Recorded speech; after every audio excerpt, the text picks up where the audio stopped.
Well, welcome back, everyone. We've got Carla O'Brien here with us from Kinder Hearts Hospice. How are you doing this morning?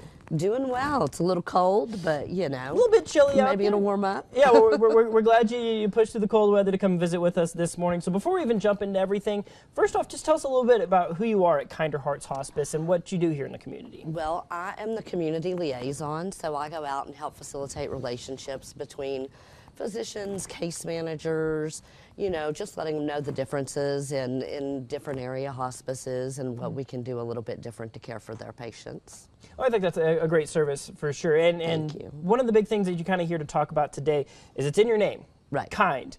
Right. And talking random acts of kindness. Tell us why this week, I mean, I think random acts of kindness are always important, but why this week you're really giving it kind of an extra push. Well, it is the national observation of the holiday, and you know, we've got a week for everything. Yes. So we go out of our way to celebrate those weeks. I think Random Acts of Kindness Week, we should go out of our way every day to celebrate. I mean, if you're in line and you can afford to buy the lady behind you's coffee and brighten her day, or take the little old lady down the street's groceries in the house for her, whatever you can do to just do a random act of kindness. Our community needs that every day. Yeah, absolutely. I mean, and that's the thing is there's so many different ways. We were kind of talking a little bit earlier. Of course, you know, I get to do Pay It Forward, which is one of my favorite perks of getting to do this job is getting to do the Pay It Forward segment. We had this stretch where, of course, you know, paying it forward to your friend is a random act of kindness and is a really good thing. And we also had a stretch where people were just, they would walk into the store we were standing in front of and just find some random person to give that $300 to. So it's really neat to see the different ways and how it just makes everybody involved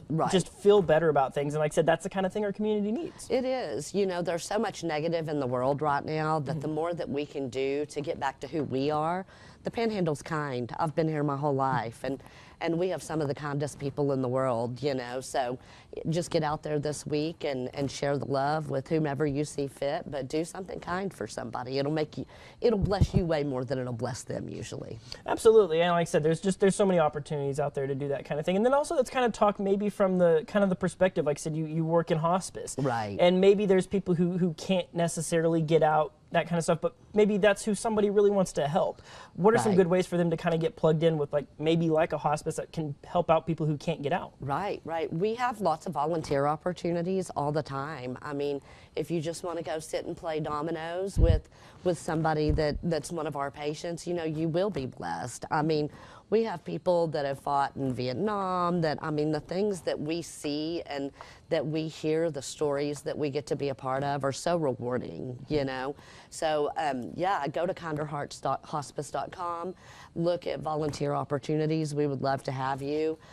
Doesn't always have to be a 40-hour-a-week commitment. It can be 1 hour a week. It can be 2 hours a month, whatever that looks like, to get out there and just be kind in your community. And that's certainly a great opportunity for sure. So if they want to get plugged in, do the volunteer work, what's kind of some of the, I guess, prerequisites? What do they need to know coming into that process to be fully prepared for it? You have to be 18 years old. You have to have a heart for the people that we serve.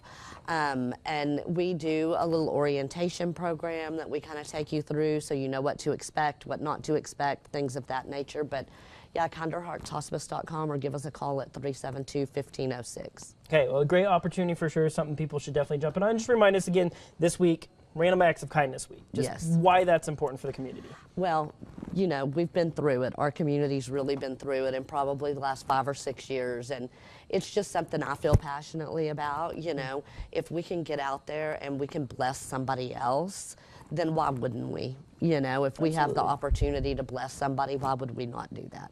I think that's a great mission for sure. Well, thank you so much for coming and visiting with us this morning. And that's the thing is we want to hear how you're doing random acts of kindness in your community. Head to our News Channel 10 Second Cup Facebook group. Great place to plug in with, of course, us and share us how, you know, ideas you have for helping out your neighbors, your friends, however you want to do that. Of course, celebrate Random Acts of Kindness Week because it's certainly a good thing to do for sure to help out in your community. But speaking of